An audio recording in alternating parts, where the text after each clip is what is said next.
Bonjour à tous, je voulais vous faire un petit point marché ce matin, jeudi 19 mars, on a le pétrole qui remonte à 115 dollars à l'heure actuelle, là il est 11 heures du matin. Est-ce qu'il va retourner aux 120 dollars? C'est très très très probable. Il a déjà bien monté hier, plus 5,5% pour aller aux 109 dollars. Là, il nous fait une montée encore, hein, donc encore 6% aujourd'hui, et c'est peut-être pas fini. 92% de hausse depuis le 1er janvier. Et bien sûr, ça a fait chuter tous les marchés. Ce matin, le CAC 40 qui rattrape un peu la baisse qu'elle n'a pas subie hier, puisque les marchés américains ont baissé hier autour de 1,3% pour le SP500, mais ça s'est fait en fin de séance, une fois que le CAC 40 était fermé. Le CAC 40 qui avait clôturé à moins 0,06%, donc flat. Et là, ce matin, ça rattrape un petit peu le retard d'hier en décalé. Et on revient, voilà, là j'ai mis en une semaine, une bougie égale une semaine. On revient sur la zone des 7800, 7850, hein, donc c'est pas un hasard. Au niveau de la heatmap, on a que du rouge, du bon rouge scintillant, à part Total Energy, lui, qui est un beau vert, plus 2,5% Total qui est à 77 euros, hein. Donc voilà, Total n'en finit pas de monter. Alors, je vois pas mal de posts en ce moment de gens qui se demandent est-ce qu'ils doivent vendre, Total, acheter, renforcer. Personnellement, je trouve que déjà acheter sur cette zone, pour moi, le risque rendement n'est pas du tout optimal, hein. Vous avez eu bien plus qu'un an pour acheter autour des 50, 55, même 60 euros pour les plus mauvaises entrées, on va dire, de l'année dernière. Là, acheter là, c'est compliqué. Alors après, ceux qui veulent renforcer, pourquoi pas? Moi, j'ai une petite ligne totale sur mon PA, mais je l'avais acheté pour du long terme. Donc, c'est la question à vous poser. Est-ce que vous avez acheté Total Energy pour du long terme? Est-ce que vous avez vous jouez au trader ou pas? Est-ce que vous avez acheté pour acheter pas cher, revendre à un certain prix? Est-ce que vous avez défini des montants? Demandez-vous, posez-vous cette question. Pourquoi vous avez acheté Total Energy? Et vous aurez la réponse. Est-ce que vous vendez? Est-ce que vous renforcez? Est-ce que vous achetez? Et voilà, plus vous allez faire d'aller-retour, plus vous aurez de chances de final finir en négatif, ou du moins ne pas être investi dans le marché peut parfois vous faire louper certaines hausses, même si c'est toujours bien de garder du cash de côté, comme en ce moment on arrive sur une période quand même où des opportunités peuvent se créer. Alors sinon, pour faire un petit tour du CAC 40, bon bah ça va être quand même assez rapide, hein. Tout est rouge à part Total, Sanofi, mais bon c'est un plus 0,7. Publicis, c'est pareil, c'est très léger. Euronext, qui n'est pas touché par tout ce qui se passe, pareil, hein, reste plutôt flat en ce moment. Mais voilà, on a le secteur bancaire qui prend du moins 3%. Hermès, LVMH, hein, nos deux super luxe, qui prennent aussi très cher. Bon, alors, elles ont pas pris très cher aujourd'hui, mais elles ont pris cher en début de semaine. LVMH qui revient sur les 460. Il y a de grandes chances qu'elles reviennent sur les 450, hein. Là, quand on regarde le graphique, va falloir surveiller et peut-être, pourquoi pas, être une opportunité d'achat. Hermès, c'est pareil, hein. J'avais dit dans une autre vidéo qu'elle stagnait depuis juillet 2025 entre les 2000 et les 2200 euros. Là, elle vient de casser et donc elle revient sur les 1800 euros. Pareil, hein, ça peut être une belle opportunité à avoir en PEA. Bien sûr, si vous la voulez en PEA, il faudra débourser 1800 euros pour une action. Sinon, bah, vous la prenez en CTO si vous n'avez pas l'argent nécessaire pour acheter une action entière.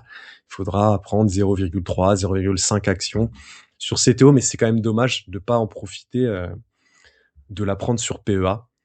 Mais bon, c'est pas pour tout le monde de pouvoir sortir 1800 euros. Sinon, on a Essilor Luxottica qui continue sa chute, hein. Depuis le début de l'année, on est sur du moins 26%. Voilà, elle vient de passer juste tous les 200 euros. Va falloir suivre aussi. C'est une action que je vais suivre parce que ça peut devenir une bonne opportunité. Pourquoi pas? Mais bon, là, la chute ne s'arrête pas. Donc, pour l'instant, on surveille, mais c'est pas encore trop le moment pour moi d'acheter cette action. Les valeurs industrielles, c'est pareil, ça fait que de chuter. Schneider, Air Liquide qui prend moins 3. Safran -2, Vinci -5, Thales -34, mais bon, elle avait bien monté, c'est un peu différente des autres vu le contexte. Legrand -3, voilà, Bouygues, Eiffage, Bureau Veritas, Saint-Gobain aussi qui passe sous les 70. Alors j'avais acheté un petit peu tôt, moi, à 71 et quelques. Mais bon, voilà, j'ai acheté pour du long terme. Donc, je vais la garder à long terme. Et bien sûr, on peut pas avoir tout le temps le point bas. On peut pas tout le temps vendre au point haut, acheter au point bas. Sinon, ça serait trop facile. On serait tous millionnaires. Mais voilà, Saint-Gobain, j'ai acheté pour du long terme et on verra bien ce que ça donne dans les années qui suivent. Mais voilà, là, on a un CAC 40 hein, qui prend moins 1,6. Bon. On va voir l'ouverture US à 14h30. 14h30 l'ouverture US, hein, toujours jusqu'à ce que nous, on change d'heure. C'est pas cette semaine, c'est la semaine d'après, le 28, dans la nuit du 28 au 29 mars, il me semble. L'Eurostock 50, qu'est-ce qu'on a ASML, moins 2,9. Elle revient sur les... Ouais, bon, après, ASML, elle fait pas mal de vagues en ce moment.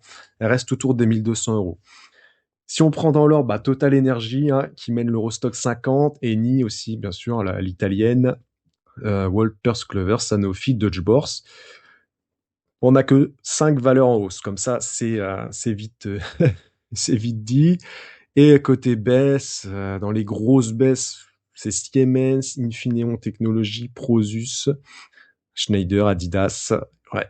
Airbus aussi qui prend -3. Adyen aussi, elle a du mal, Adyen, voilà, comme quoi il y a des opportunités qui peuvent se créer aussi dans ces moments-là. Hein. Donc pour ceux qui font du DCA sur indice, parce que le DCA c'est sur indice, hein, donc SP500, Nasdaq, Eurostock 50, ETF World, etc. Vous continuez votre DCA, les baisses vous importent peu, les secousses ne doivent pas jouer sur vos émotions. Il faut continuer votre DCA.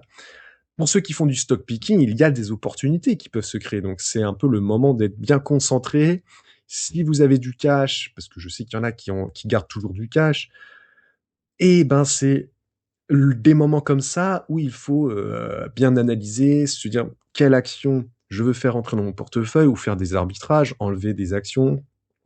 Voilà ce que je disais tout à l'heure, par exemple, sur Total Energy. Si vous vendez Total Energy avec une grosse performance, c'est pour en faire quoi du cash que vous allez récupérer?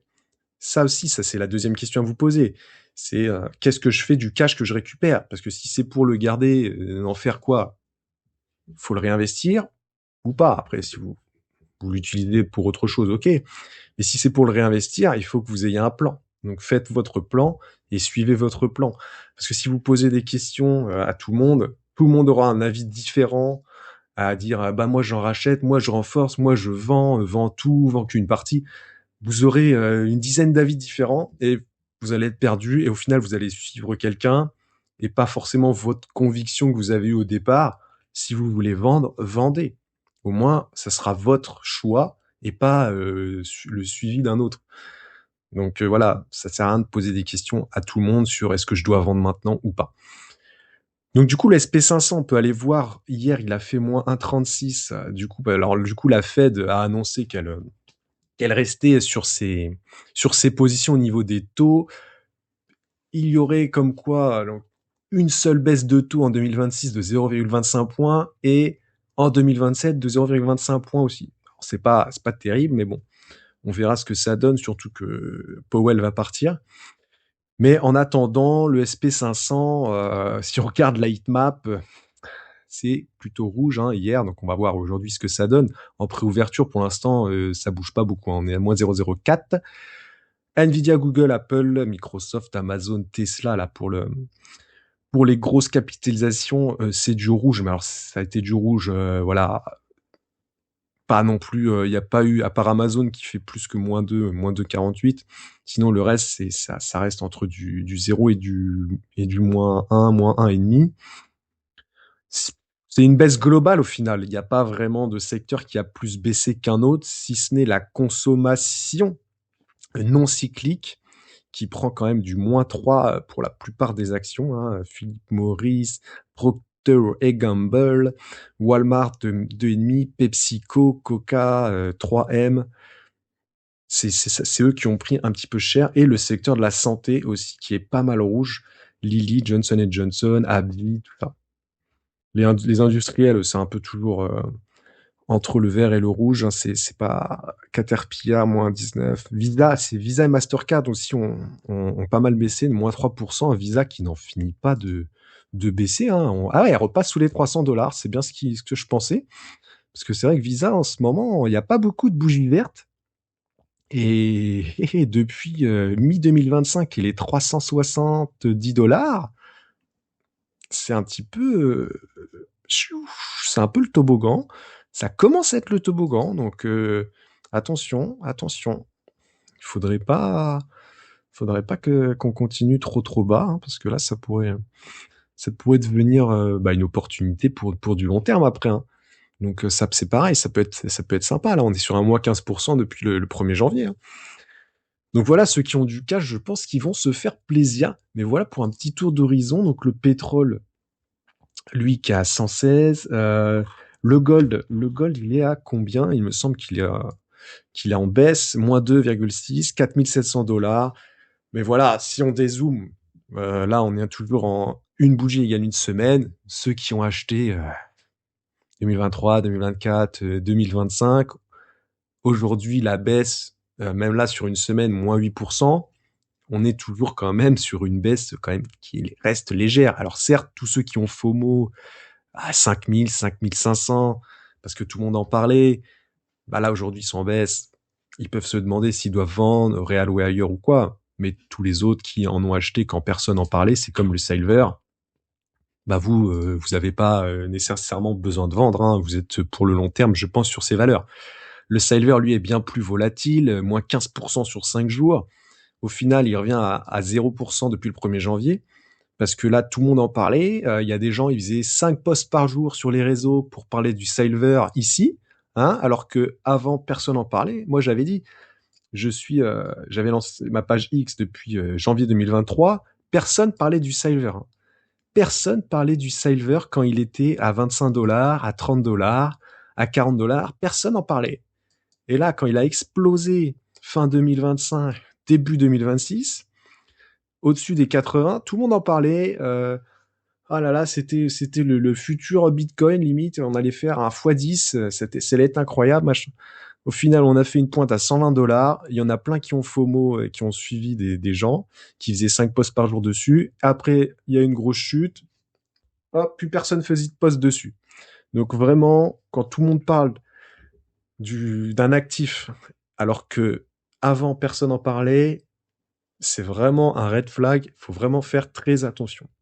Ou alors prendre une position court terme, se mettre un plan d'achat et de vente et le respecter à 100% parce que sinon, il y a de très grandes chances que vous finirez en perte en fait. Donc voilà. Après, c'est pas grave, hein, ça fait partie de l'apprentissage aussi de faire des erreurs pour ceux qui ont acheté à $100. Après, ça peut très bien remonter à long terme, mais à long terme, on pourra aller chercher plus haut, hein, mais voilà, fallait pas non plus prendre des leviers ou quoi que ce soit. Voilà un petit peu pour le tour d'horizon. Qu'est-ce qu'il y a eu d'autre sinon? On n'a pas.